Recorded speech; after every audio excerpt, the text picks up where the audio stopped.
Cuando encontramos en un paciente todos los síntomas y signos que están en el libro, eso es poco frecuente, decimos, ese caso es del libro, es del libro. Pero cuando nosotros vemos a un paciente, ahora, antes de venir acá, un paciente, miren, un paciente que tiene el diagnóstico de VIH positivo hace 5 años, sin tratamiento. Viene por crisis. Ayer encontré cianótico en emergencia. Cianótico y ojo, saturaba bien, saturaba 89, pero estaba un poco agitado. Y cuando hablaba se agitaba. Examinamos taquineico, cianótico y la historia fuerte de que es infección por VIH sin tratamiento. Entonces, hasta ahí nosotros podemos decir, ya, es un síndrome de insuficiencia respiratoria. De acuerdo, sí es probable. Pero ¿por qué ocurre esto? Entonces, ves el contexto. ¿Quién es el paciente? Es un paciente con infección VIH. Está cianótico. Miren, hasta ahora de semiología, no estoy entrando a hacer mamografía. Está adelgazado. Antes de venir con nosotros, un médico particular le hizo una endoscopía digestiva porque estaba haciendo dolor urinario y encontró en el esófago cándida. ¿Y eso qué cosa es eso? Cándida en el esófago. En este contexto de VIH es estadio final, o sea, el estadio 4 de infección. De la infección VIH, el estadio de primera infección, cuando uno se contagia, aparece un resfrío, luego viene de ganglios linfáticos, luego viene un periodo de ventana y al final el SIDA, que es la etapa final. Tener cándida en el esófago de un paciente de VIH es SIDA. Entonces, un paciente con SIDA, cianótico, disneico, con fuerza, así sature bien, 89 sin oxígeno, 89, casi 90. Lo primero que pensamos nosotros en ese paciente, de los 100 microbios que pueden generarle condición exudativa, es Pneumocystis jirovecii. ¿Y usted por qué piensa eso? ¿De dónde sale eso? Justamente lo estoy mencionando. Todo el conocimiento que ustedes adquieren, revisiones, estudio, historia, lo tienen que trasladar a un contexto. Puede ser cualquier cosa, claro que sí, pero hay pasos que deben seguir para llegar a un diagnóstico rápido. Cuando un paciente tiene esas características, lo primero que pensamos es eso. Entonces vamos a la imagen. La radiografía de pulmones tomada cuando llegó el paciente, nada. ¿Está ya no? No está bien. Un poco de reforzamiento, para algunas personas incluso podría ser normal la radiografía de todas las pacientes. Pero el paciente por lo que está pasando requiere una tomografía. Y le hace la tomografía anteayer en la tarde, Y la tomografía lo que se ve es bidesmerilado bilateral, y más en la base izquierda. Eso ya es pneumocystis jirovecii, ya está, ¿no? De 199.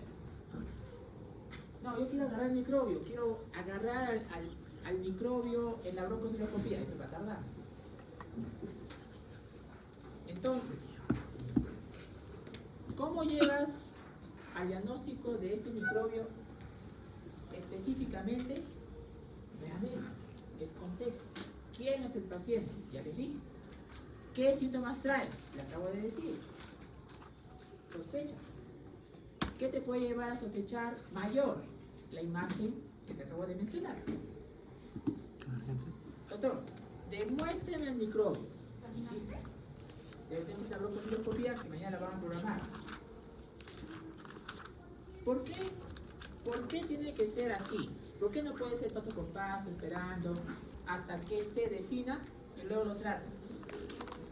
Hace como 50 años atrás, en Estados Unidos, hace 50 años, comenzaron a reportarse casos clínicos, reportaban en las revistas de medicina, de jóvenes que llegaban a las emergencias necesitaba respirar, jóvenes, necesitaban respirar, cianóticos, y pasaba unas horas y fallecían.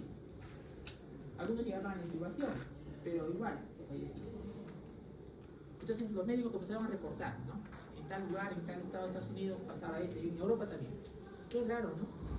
Jóvenes que de pronto comienzan a tener dificultad respiratoria, cianosis, llegaban a la emergencia, lo intubaban y luego de unas horas fallecían. Qué raro, ¿no?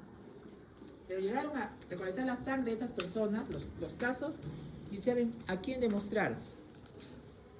¿A quién demostraron? En todos estos pacientes fallecidos, ¿qué demostraron? Un nuevo microbio. ¿Y cómo se llama ese microbio? Nemocetigilores. Pero hasta ese momento no se sabía por qué este microbio que está en el ambiente, por qué estas personas jóvenes, aparentemente sanos, se contagiaban, si están en el ambiente. Entonces, ¿pero por qué han hecho esto estos jóvenes? Esto se veía en pacientes trasplantados, pacientes que están con las defensas muy bajas, por la quimioterapia, o el trasplante, el tratamiento para evitar el rechazo al injerto. Entonces estos jóvenes pues, estudiaron más y descubrieron, Premio Nobel de Medicina, que todos estos jóvenes estaban infectados con el virus de VIH. Pero miren cómo empezó. Miren cómo empezó. Entonces vean ustedes, después de 50 años, ya, ¿no? Al revés, mira, al revés, ¿no? Viene el paciente ya con el diagnóstico, ya con el estadio, ya con los síntomas, y tú dices, ah, este paciente no tiene tratamiento. ¿Cuánto tiempo no trata el paciente? 5 años de trata, no se trata, abandonó. ¿Te acuerdas de esa historia? Dices, ah, es este microbio, ¿ves? Entonces la historia, el contexto, los síntomas, la imagen, te lleva a decir, es ese microbio, y lo tratas inmediatamente. ¿Por qué inmediatamente, doctor? ¿Qué está pasando la historia? Llegaban a las emergencias hace 50 años, no hacían nada, ¿qué pasaba? Se fallecía. Así se intube, así lo intubemos. Lo pasamos a método mecánico. Si no hacemos nada, se extiende y ya no hay forma de retorno. Entonces, cuando hacemos razonamiento clínico, es hilvanar, es sumar. Hay varias estrategias. La parte intuitiva es cuando tienes, recuerden esto por favor, es una exposición previa, tú lo reconoces. Usas heurística, atajo mental. No requieres todas las piezas, solamente una nomás de repente es mayor que otra. Por ejemplo, con acción exudativa, tienes respitantes, ya tienes el síndrome, ya lo tienes, pero está más probable. Todavía no puedes decir que es cierto, pero ya lo tienes. Atajo mental. Reconocer patrón, acabo de mencionar un patrón. Contexto, síntomas, incluso uno se vale del esófago con la cándida, porque eso te da un marco de que esa infección VIH es estadio SIDA, porque así está en los libros. Y en ese contexto, que te venga cianótico, desfacilante, taquimneico, y sin tratamiento 5 años. De los 100 microbios que te pueden generar condiciones sedativas, el primero que debes buscar y tratar inmediatamente es, ¿cuál es? Pneumocystis ginolis. Y te acabo de contar la historia de cómo empezó hace 50 años en otros países. Yo cuando era estudiante de medicina en el año 90, yo veía en los hospitales de Lima cómo era la historia natural. El paciente llegaba, disneico, cianótico, no tenía opción a ventilador y se fallecía. El gobierno peruano recién compró el tratamiento Targa gratuito en el año 2006, recién. Imagínate, antes de 2006, el que no tenía dinero, con SIDA, no había forma, ¿no?, de poder costear un tratamiento que a veces no era muy cómodo. Sistema analítico es cuando no tienes mucha exposición a casos. Por ejemplo, soy honesto, hace 2 años salió un síndrome en Estados Unidos llamado síndrome VEXUS, VEXUS. sea, recién reportado. Imagínate, o sea, si yo me encuentro con un síndrome de Lexus, si recién hace 2 años lo han reportado, entonces yo sería analítico. No me he puesto antes el Lexus, ¿no? Entonces tendría que ser diferenciales y buscar estrategias de frecuencia, estrategias de escenario adverso y acercarme más. Pero si un colega de allá ya vio varios Lexus, entonces va a ser más fácil reconocer. Ilvana, como acabo de ilvanar yo este caso, que está en mi servicio hospitalizado, entonces dice, no, este es Lexus, con más rapidez que el que habla. ¿Por qué? Yo no me esfuerzo todavía un Lexus, no he visto pacientes Lexus, pero el colega que ha publicado, ¿no? me ha llegado al correo otro caso, entonces yo lo conozco por teoría, así como ustedes van a dar gente y revisan. Pero exponerte ya, entonces hace de que tengas más rapidez, como en este caso que les cuento de VIH, que está en nuestro servicio. Entonces rápidamente decides, porque en la medicina, cada cosa que hagas, la decisión de diagnóstico, la decisión de tratamiento, al final es una decisión, ¿no? Y esa decisión debe ser la más certera posible y la más oportuna. Oportuna, no se olviden. Y como usamos nosotros heurística es atajo mental, nos movemos los médicos en la medicina, que es una ciencia de incertidumbre, y el hecho de entrenarse, sacrificarse, te da mayor habilidad de ser, hasta donde se pueda, buscar la certeza probabilística. Entonces tenemos riesgo de tener sesgos cognitivos que te inducen a un error. Acá les traigo, son como 30 y tantos, y me alegró mucho. Todavía la gente no lo ha puesto. Pero un libro de medicina, que es el Fishman, ¿no? Que usamos nosotros, en la parte respiratoria, ya han puesto ya en el libro lo que está acá. ¿Qué sesgos debemos tener presente y evitar? Anclaje, por ejemplo. ¿Qué es anclaje? Llega a emergencia el paciente, sospecho un diagnóstico A, y sigue el diagnóstico A al día siguiente, al día subsiguiente, cuando ya hay otras evidencias que lo refutan, que lo descartan, pero seguimos, ¿no es cierto?, poniendo el A, cuando ya es B, C, D. Anclaje. Es el más frecuente en Estados Unidos, y yo veo acá en nuestro país también que es frecuentemente visto. Cierre prematuro es cuando tienes un paciente, haces un diagnóstico y lo cierras. Ya no tienes un diferencial próximo. Cuando lo que recomiendan es, ante un paciente que tienes, la gente dice 3 diferenciales, los más próximos. Pero yo les digo, la formación de excelencia debe ser 6 a 8 diferenciales por cada problema que estás observando.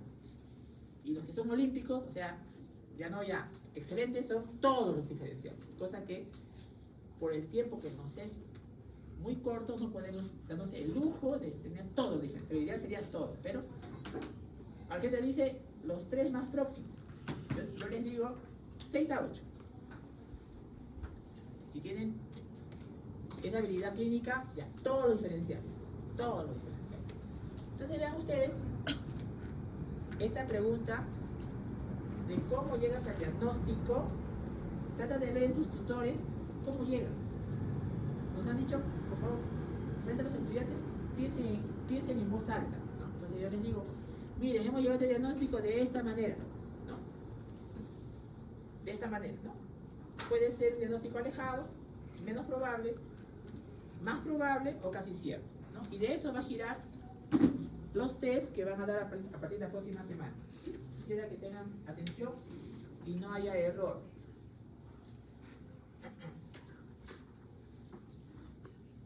Bien, de historia clínica respiratoria, por favor, recuerden usar datos de la historia para llegar al diagnóstico. Usen la historia como herramienta estratégica para llegar al diagnóstico. En respiratorio, obviamente esta diapositiva está enfocada a diagnósticos sindrómicos respiratorios. Si ustedes están en otro en otros segmentos, pues de la misma manera usen los datos de la historia para su diagnóstico de otros segmentos de la semiología. Yo acá les hablo de la parte respiratoria, ¿no? Esta diapositiva la he sacado de Jan, de Suros, libro de semiología. Por la etnia. ¿Qué tiene que ver la etnia con problemas respiratorios? Por ejemplo, la etnia puede estar con, por ejemplo, fibrosis quística. La causa más frecuente de bronquiectasia a nivel mundial es fibrosis quística. La mutación del CFTR en Europa es la mutación más frecuente en esa población. Por eso esa población tiene riesgo de fibrosis quística. Tiene que ver con una población específica. La edad, extremo de la vida. Mientras más tierna edad, el sistema inmune está inmaduro, más riesgo de infección. Si el sistema inmune está envejecido, adulto mayor, más riesgo de infección. Incluso las neoplasias son más frecuentes en la edad adulta mayor, porque el sistema inmune ya no regula eficientemente, ¿no? Ustedes saben que el sistema inmune les dije para qué era útil, 3 utilidades, el sistema inmune, ¿no? Reconocer lo propio, ¿no? Defendernos de las infecciones y defendernos de los tumores. Entonces, si está envejecido, ya no lo hace de una manera eficiente. En cuanto al género, hay ocupaciones netamente de varones, por ejemplo, la minería informal, por ejemplo, la construcción civil, ¿no? Es raro ver ahí del género opuesto, no género femenino. Entonces, las neumoconiosis obviamente son más frecuentes en los varones, lo estamos viendo, ¿no? Pacientes que tienen minería informal, están disneicos, están con acropaquias, son varones. Se han expuesto a minería informal, ¿no? Han inhalado metales pesados, que no lo depura eficientemente el aclaramiento mucociliar, no lo hace. Por eso usan mascarillas industriales que en la informalidad no lo hacen, ¿no? Y se exponen. El neumotórax espontáneo primario es mayormente de varones jóvenes, de hábito longilíneo, altos y fumadores.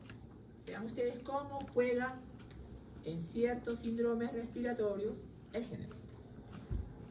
La tuberculosis, hasta hace muchos años atrás, era más en varones que en mujeres. ¿Por qué? Porque hace 50 años, ¿quién salía de la casa a trabajar? El varón.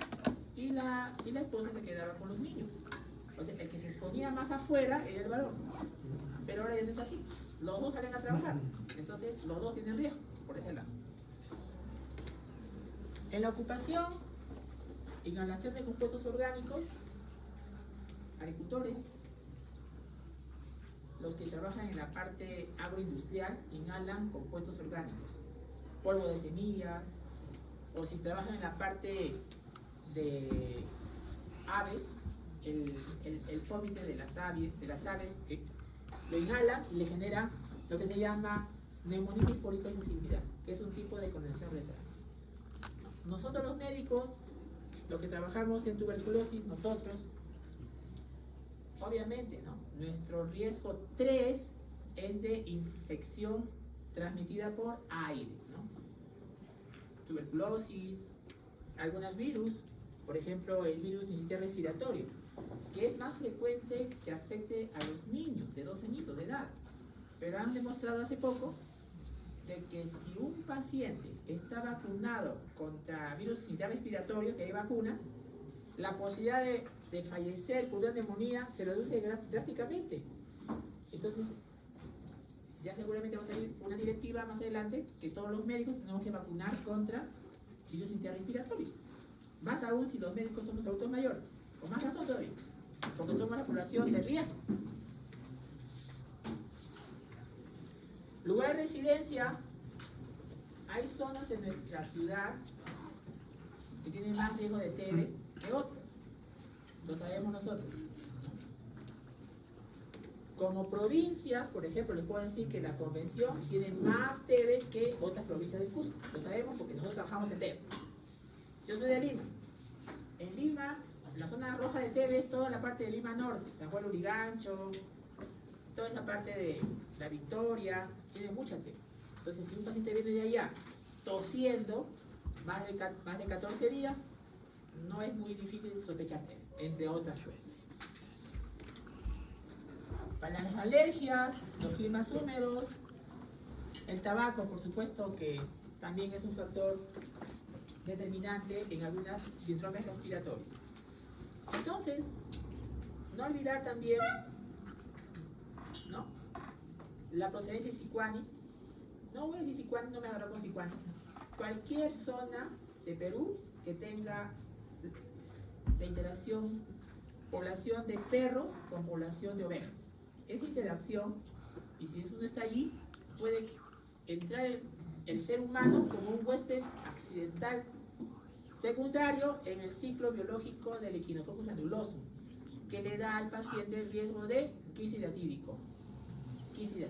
¿No? Algunos han dicho y preocupan, ¿no? Dicen, no habría quiste hidratídico si no hubiera perros, no habría quiste hidratídico si no hubiera ovejas, ¿no? Cosas que son extremas.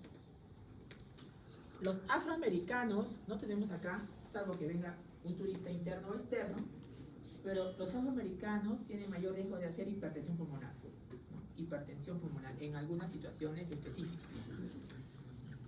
Los músicos pueden hacer alguna inflamación de los bronquios, los músicos de instrumentos de viento, ¿no? Han estudiado, no solamente, no hablo de la presión que ejerce la trompeta, el saxofón, sino que cuando usan instrumentos de viento y no tienen una buena asepsia, una buena conservación, la saliva del músico en el metal es caldo de cultivo para unos hongos que generan antígenos y pueden generarle una condensación retráctil llamada neumonitis por hipersensibilidad.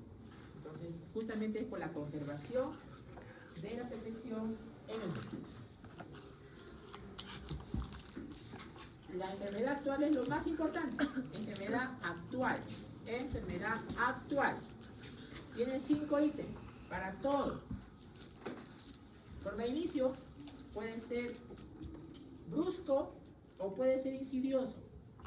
Nosotros teníamos un paciente, se fue al taller, que fue brusco. ¿Qué fue brusco? Dolor torácico. Brusco. Cuando es brusco un dolor, recuerden, 3 posibilidades. Como dice la gente, ¿no? Piensa en las 3 más frecuentes. Vamos a dar fe a Argel. Si un paciente tiene dolor torácico brusco, 3 posibilidades. Neumotórax, nuestro curso. Infarto de miocardio, y tromboembolia pulmonar. Nuestro curso y también el cardiólogo, los dos. Lo compartimos. Entonces sí importa saber si es brusco. Tromboembolia pulmonar, neumotórax. Puede ser insidioso. ¿Qué es insidioso? Insidioso es que no sabe exactamente a cuándo empezó el problema el paciente. Es insidioso. No sé cuándo, pues será aproximadamente hace una semana, hace un mes, hace un año. Insidioso. Puede ser una infección tuberculosa o una neoplasia. La evolución puede ser 3 posibilidades. 3. Primera, la más frecuente que vemos, progresiva. ¿Qué es eso progresiva? Cada vez peor. Por eso viene al hospital y por eso se interna. O sea, empezó, pero cada vez estaba peor, el médico lo evaluó y lo hospitalizó. Entonces, una evolución progresiva. Una evolución estacionaria. El paciente llegó, cada día está similar.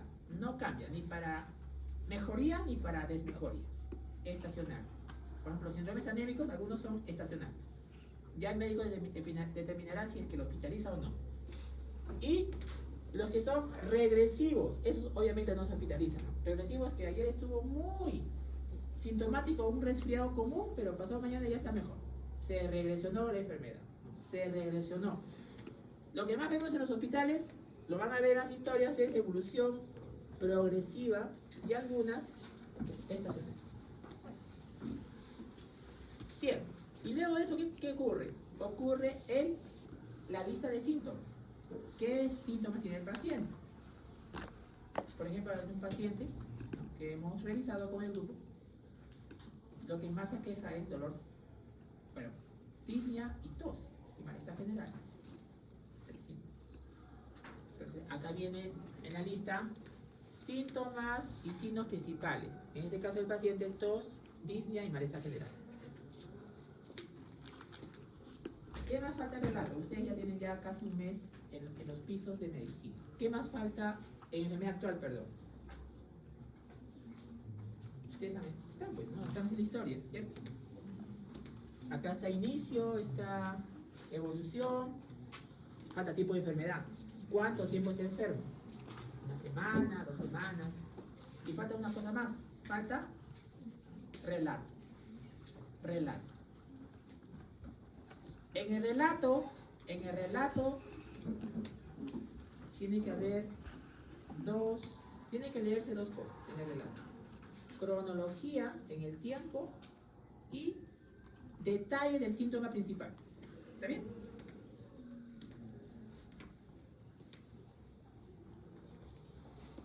No olvidar ese punto.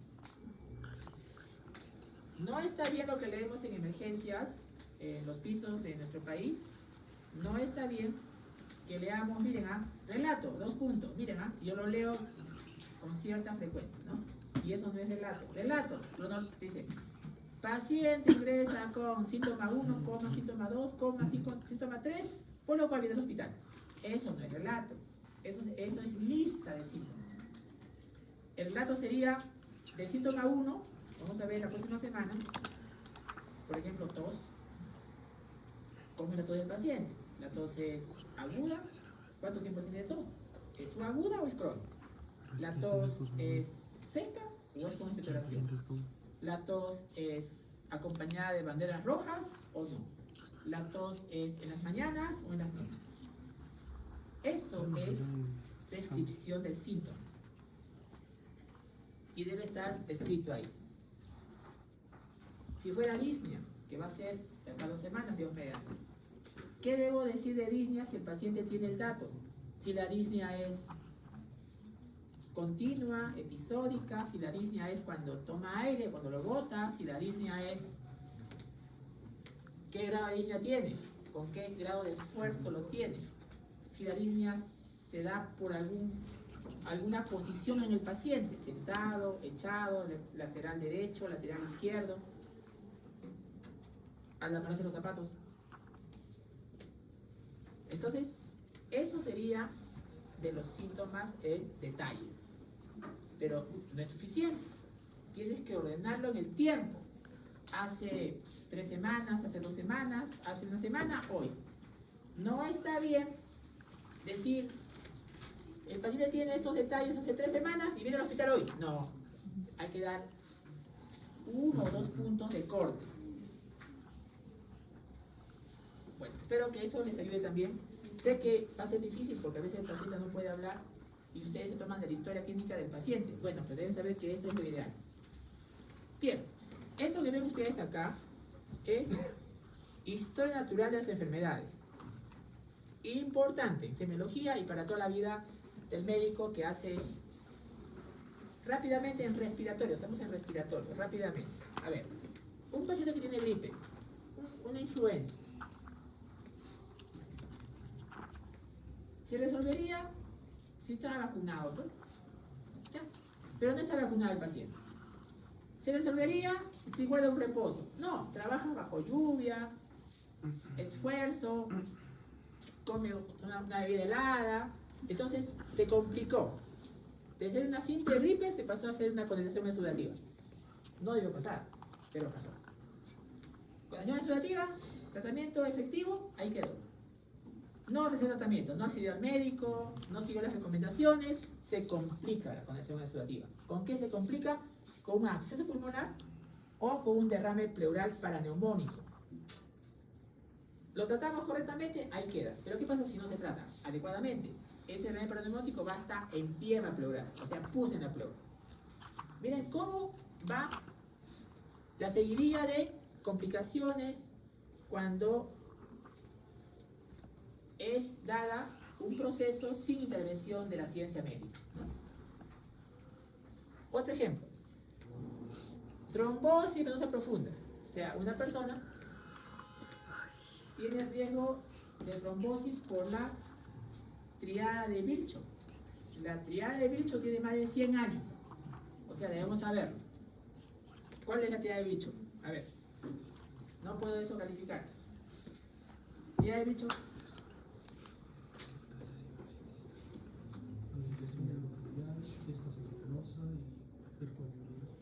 Hipercoagulabilidad o trombofilia.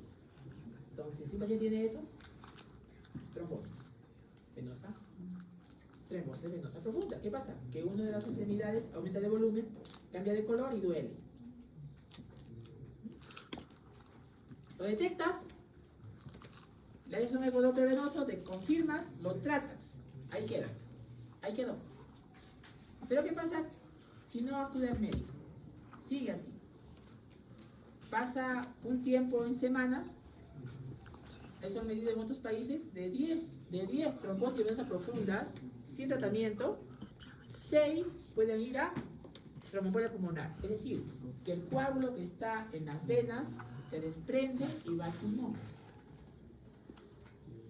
Y en el pulmón, el paciente hace 3 síntomas que son banderas rojas. 3 síntomas que son banderas rojas. ¿Cuáles son? ¿En qué orden? A ver. ¿Qué les dije antes? Primero es dolor torácico. Brusco. Segundo es si el trombo está en una arteria de buen calibre arterial, entonces va a ser disnea. A veces el paciente le duele el pecho y viene inmediatamente al hospital. Ya ni siquiera tiene disnea. Y lo agarramos rápido. A veces avanza un poco, viene con disnea. Pero cuando viene con hemoptisis, el paciente con es porque ha pasado más tiempo. ¿Por qué? Porque si ha ocluido el coágulo una arteria pulmonar, todo el parénquima pulmonar distal hace un infarto. Un infarto. Ya no llega sangre. Y al infartarse se necrosa. Y al necrosarse, hemoptisis. Entonces, el orden de unas síntomas, bandera roja, en este caso sería primero dolor torácico súbito, brusco, luego disnea, y si no se está haciendo el tratamiento oportuno, hemoptisis. Esa triada es de tromboembolia pulmonar. No es para asustar, pero de 10 tromboembolias pulmonares, una debuta con paro cardíaco. 8 o muerte súbita. Entonces sí es para que trabajemos en el Virchow que dijo su compañero para que no ocurra esto. Ácidos dentales pueden generar ácido pulmonar. En cardio puede generar endocarditis infecciosa. La marcha alérgica es la alergia, que es una enfermedad que tiene varios receptores. Si está en la mucosa nasal, es alérgica. Puede estar o no en la mucosa bronquial. Si estuviera en la mucosa bronquial se llamaría asma bronquial alérgica. Y puede estar también en la mucosa conjuntival, puede estar en la epidermis. Entonces, pero es una sola enfermedad, con manifestación en uno o más receptores. ¿Y eso para qué me va a servir? Que si es un paciente que tiene rinitis alérgica, puede tener o no asma bronquial. Una persona puede tener la experiencia de ir a quirófano, por lo que sea, va a quirófano. Cuando va a quirófano, le ponen anestesia. La anestesia puede hacer de que nuestro tratamiento de la tos y la mucosiliar disminuya. Ya dije que esos dos están regulados, lo vamos a ver más tarde, otro día, por la corteza cerebral. Si no hay una buena fisioterapia respiratoria, postoperatorio puede hacer una condensación exudativa. Si las secreciones no se mueven correctamente por la anestesia o porque hay falta de terapia física respiratoria, esa secreción tapona un bronquio y genera atelectasia. ¿Qué es atelectasia? Oclusión total de la luz del bronco. Y si el paciente no se moviliza, sigue encamado más de 4 días, empieza a rodar la rueda de Virchow, que ya dijo su compañero que lo lleva a trombosis o de frente a tromboembolia pulmonar. Entonces vean ustedes, quirófano, mucho trabajo acá para que evite todo este proceso, que lo vemos. Si un paciente hace un trauma torácico, en un accidente de tránsito, por aplastamiento, el timón del chofer,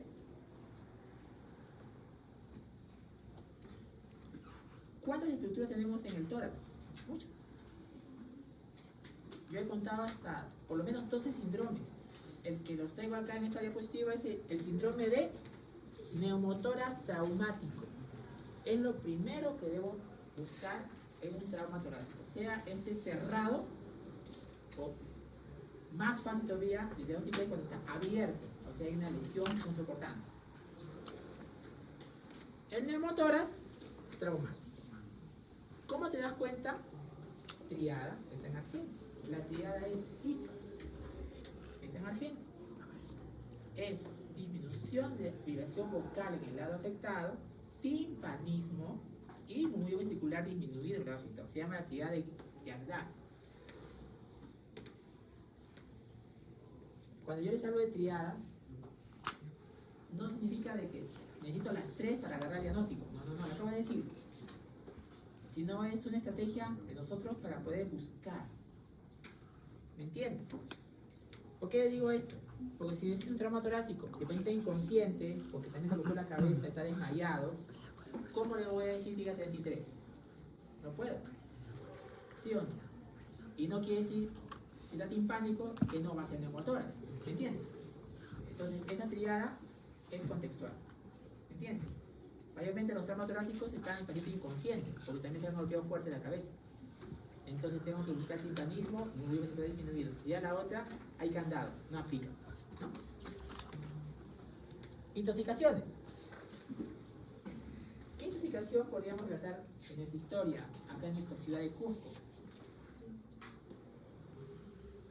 Hace casi 30 años atrás, en un colegio de Cusco, de rural, yo me enteré en Lima, que uno de los sacos de cereal de Pronap que toman los niñitos en las comunidades fue mojado con grano fosforado, o sea, mojó el saco grano fosforado y sirvieron a los niñitos el desayuno. Pasó unos minutos, comenzaron a vomitar los niñitos. Eran 50 niños, sanitos, ¿ah? Vomite, ¿no? Entonces, ¿qué pasó? Fueron a las postas y después fallecieron. ¿Por qué? ¿Qué pasó? El grano fosforado, que se usa para, no debería usarse, pero se usa para, digamos, curar las papas, para evitar las plagas, es un inhibidor irreversible de la acetilcolinesterasa. Y ustedes recuerdan por neurología fisiológica que la acetilcolinesterasa cliva a la acetilcolina nuestra, o sea, lo destruye. ¿Me entiende? Entonces, ¿qué pasaría si este veneno, que se llama grano fosforado, veneno para papas, para la plaga de la papa, inhibe irreversiblemente a nuestra acetilcolinesterasa? ¿Qué va a pasar con nuestra acetilcolina? ¿Va a estar aumentada, disminuida o normal? A ver, otra vez, no me entendieron. ¿Qué es la acetilcolinesterasa? Destructora de nuestra acetilcolina. ¿Está bien? Entonces, si el grano fosforado, veneno para la plaga de la papa, inhibe irreversiblemente a nuestra acetilcolinesterasa, entonces ¿qué va a pasar con la acetilcolina nuestra? ¿Va a estar aumentada, normal o disminuida? Aumenta. Y ustedes saben por fisiología neurológica que la acetilcolina, nuestra acetilcolina actúa entre receptores muscarínicos, nicotínicos y sistema nervioso central. Si revisen las diapos de la primera exposición. Si la acetilcolina nuestra, elevadísima, porque ya no hay quien la destruya, comienza a estimular receptores muscarínicos en los bronquios, lo que va a generar es broncorrea. Gran cantidad de broncorrea. La broncorrea es gran cantidad de flema. Y eso va a obstruir la vía aérea. Y el paciente fallece cianótico. Cianótico. Porque no hay forma de que llegue el oxígeno desde la nariz hasta los alveolos. Entonces, ¿qué pasaba en las postas en ese momento? No estábamos preparados. ¿Cuál es el antídoto? Atropina. ¿Qué es la atropina? La atropina compite con la acetilcolina por el receptor. Entonces la bloquea, entonces ya no puede hacer efecto la acetilcolina nuestra. Y el paciente se mejora. No había atropina en las postas. Fue duelo nacional, me acuerdo. ¿No? Un día, 2 días de duelo nacional porque habían pues fallecido 50 niñitos. Y yo me acuerdo de mi posta en Lima, a nivel nacional dijeron, nunca más debe pasar esto. Nos dieron a cada posta 1000 ampollas de atropina, 1000, para que estén ahí, ante cualquier evento.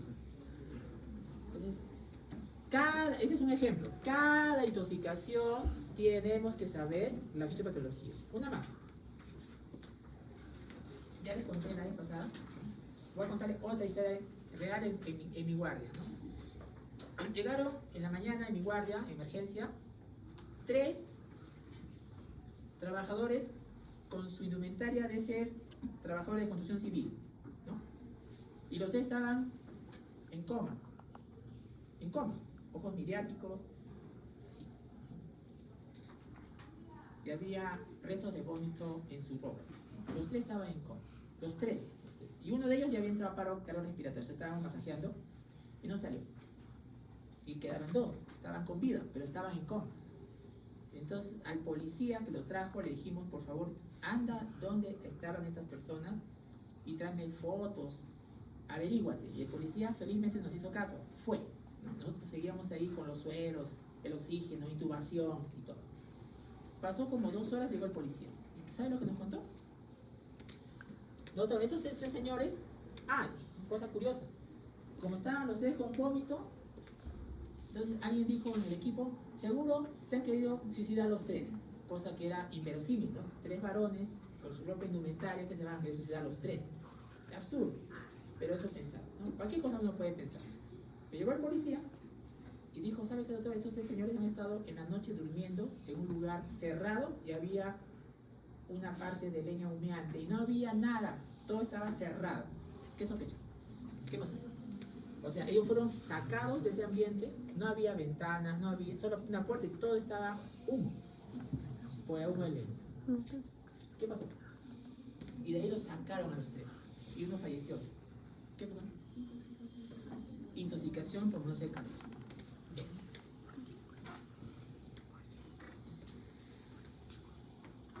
Entonces, esos 2 pacientes, sabiendo esto del policía, héroe para mí, entonces se le puso cama hiperbárica a los 2 que estaban intubados y a los 2-3 días estaban de alta. Lo cual, por la situación que llegó el otro compañero suyo en paro, ya no fue posible, pero los otros 2 se recuperaron totalmente.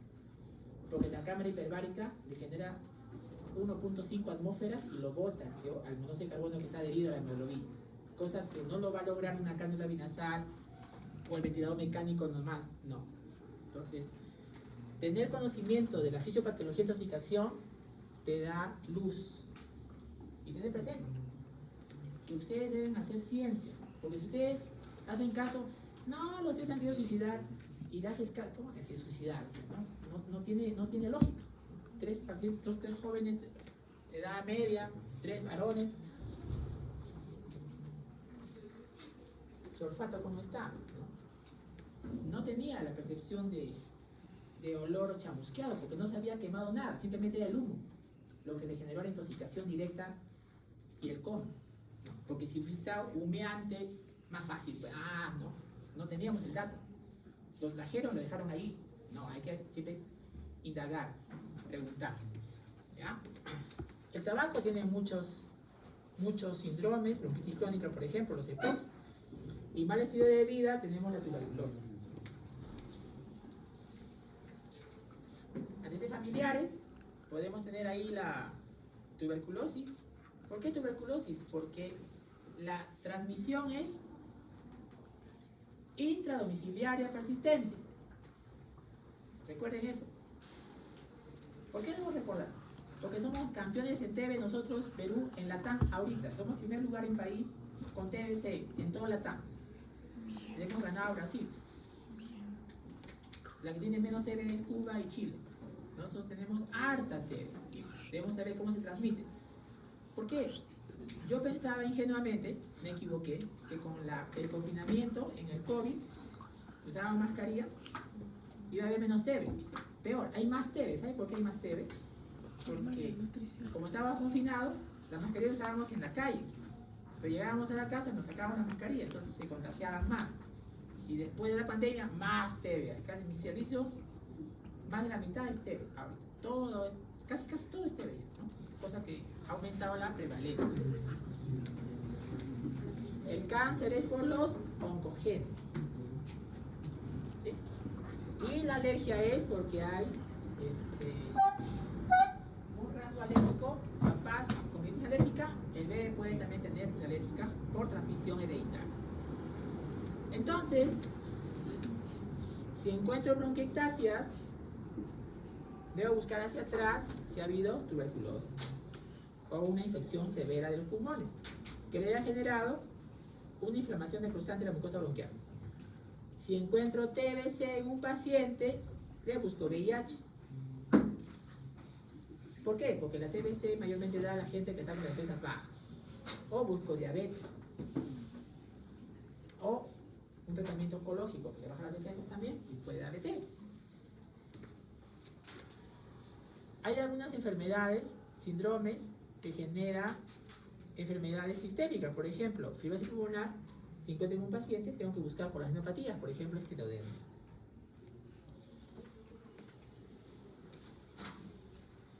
Bueno, los síntomas respiratorios principales son dolor torácico, disnea, cianosis, tos, expectoración vómica y hemoptisis.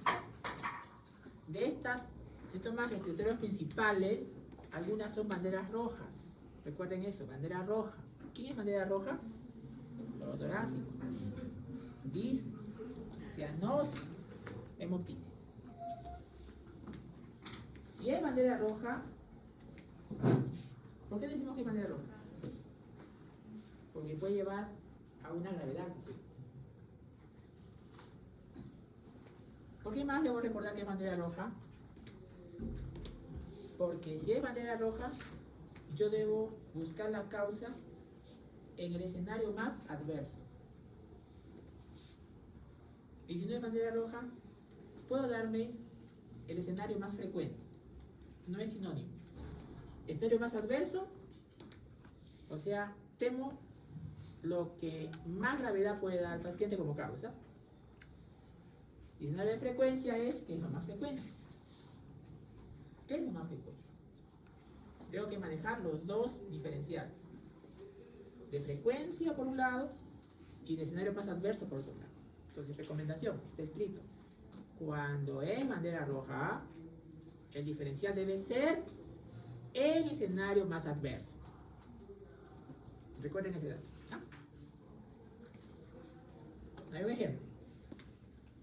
Fuera, por favor. Ya un ejemplo rápido, ¿ya? Vamos. Llegó un médico de África, y ahí ha visto muchos pacientes africanos con VIH. Miren,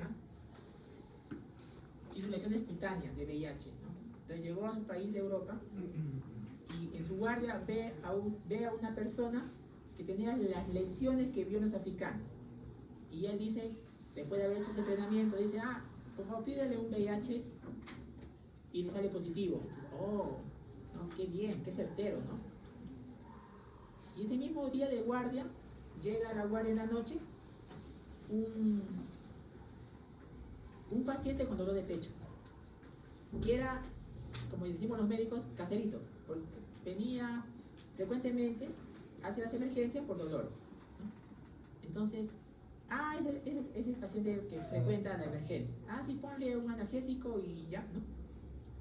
Ya está, y se va de su guardia. Deja la guardia y se va. Y viene a los días siguientes y se entera de que ese paciente indigente que frecuentemente venía por dolores, ese dolor torácico que tenía era un infarto de miocardio.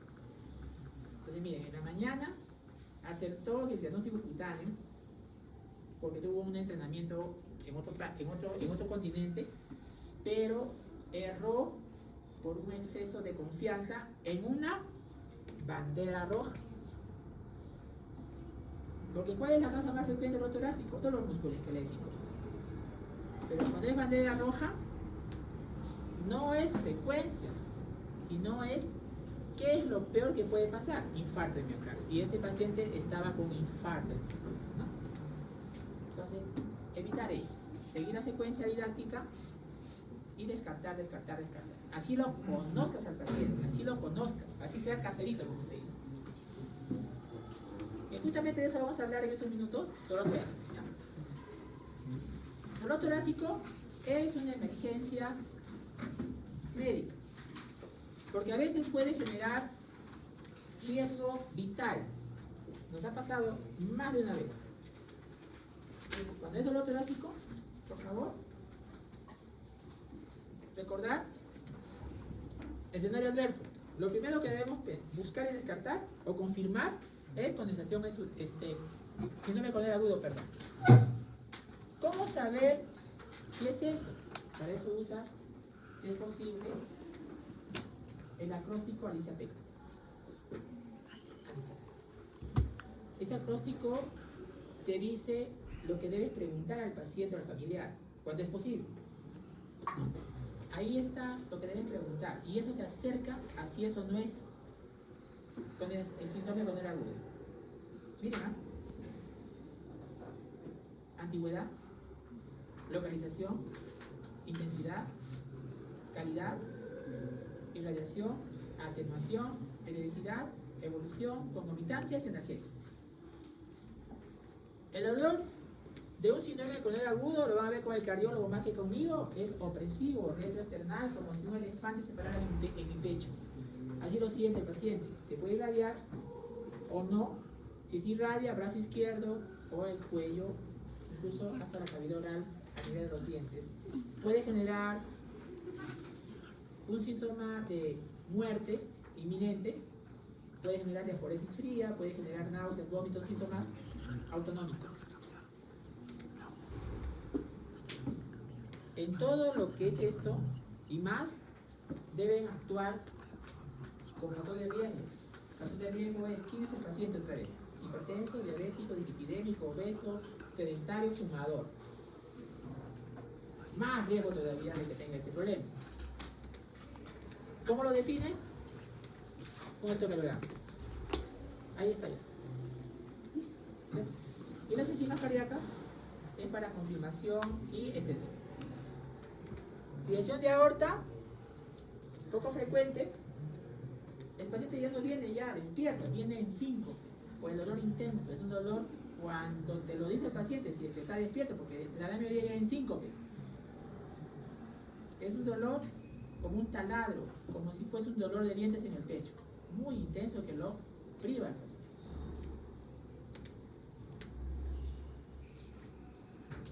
Antes sospechar dilación de aorta, sospechas infarto. Y si vas a una imagen radiográfica, mayormente se ve un ensanchamiento del mediastino, que te debe sospechar más. Y lo defines con resonancia, con cardio o tomografía con contraste. Neumotodos de atención, les acabo de decir la triada. Neumotodos de atención, les he dicho la triada. Triada IPA. La memoria pulmonar, les dije la triada, ¿no? Y el orden secuencial de los síntomas. Taponamiento cardíaco es cuando se llena de líquido el pericardio y impide que el corazón pueda bombear. También tiene una triada, ¿no? Que es hipotensión, pulso paradójico y corazón quieto. Ojo, pulso paradójico es, señor, tome aire, si el paciente te entiende, si está inconsciente igual, cuando está tomando aire, cuando está inspirando, si la onda de pulso se deprime, ese es pulso paradójico. Si la onda de pulso con la inspiración se deprime, desaparece, es pulso paradójico.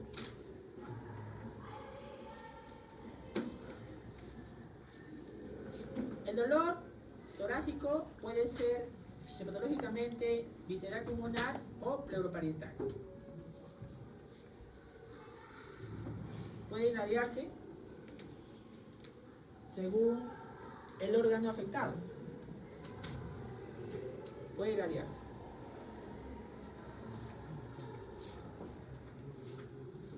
También puede irradiarse la parte abdominal, en algunos dolores que no son de infarto, por ejemplo, el dolor de condensación exudativa, puede irradiarse el hipocondrio derecho. Nos ha pasado también, ¿no? El paciente tiene fiebre, tiene tos, tiene disnea, encuentra crepitantes. ¿Qué sería? Condensación exudativa. Pero él ingresa con una ecografía hecha en un médico que dice vesícula calculosa. Y le duele el hipocondrio derecho también. Pero puede ser un dolor irradiado. Entonces, créele al paciente. Sigue al síntoma del paciente. Y el examen auxiliar que trae, interprétalo en el contexto del paciente. Eso es lo mejor también. También puede haber omalgia, o sea, un dolor irradiado al hombro. Hombro doloroso es omalgia. Eso ocurre en algunas condiciones exudativas también. La mediastinitis, figura de Sirós, se irradia el dolor al cuello. Y esto ocurre por los dermatomas, ¿no? ¿Cómo sale la inervación nociceptiva dolorosa de los órganos torácicos abdominales y suben por el asta posterior de la médula espinal hacia el tálamo y a la corteza sensitiva y lleva información de una región? No es raro que haya un dolor irradiado por eso.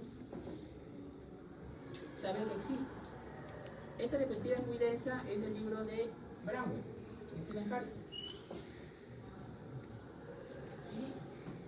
Y esto lo hemos resumido en este pequeño gráfico, que les puede servir.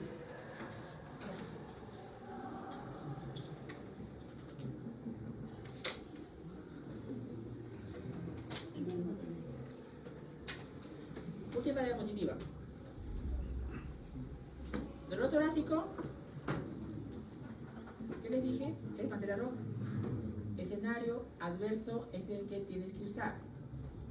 Entonces, mapeas con Alicia Peca, primero corazón, luego vasos pulmonares, luego pulmón, nuestro curso, luego gastrointestinal, luego músculo esquelético, luego infeccioso y finalmente psicológico.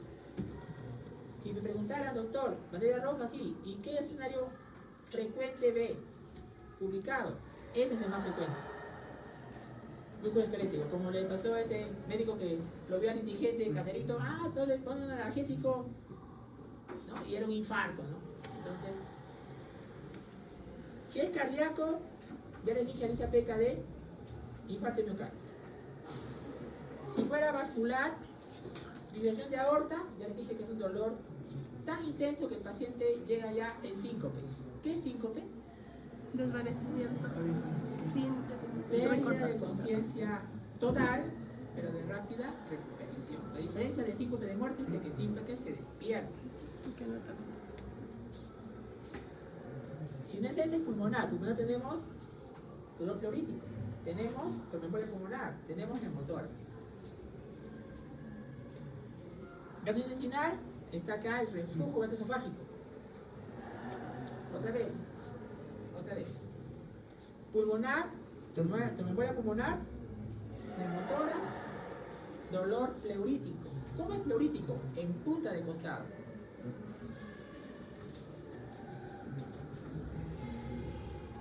Gastrointestinal, Alicia Peca, a ver, ¿cómo es Alicia Peca de gastrointestinal?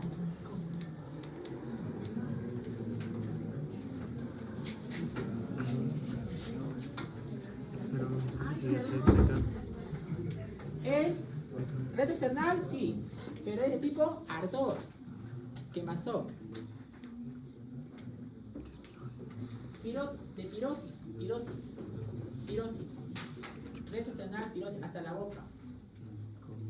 Que empeora con el decúbito dorsal, postprandial y mejora con antiácidos. Músculo esquelético es un dolor también pleurítico. pero es posicional. Con los cambios posturales aumenta y tiene sensibilidad no receptiva, es localizada. Infecciosa es cuando un virus afecta el nervio y genera una lesión cutánea que se llama vesícula cutánea. Infecciosa es por herpes zóster torácico. Lo puedes determinar observando la piel. Vesícula cutánea, ¿qué es vesícula cutánea? Lesión elevada, contenido líquido menor de centímetro.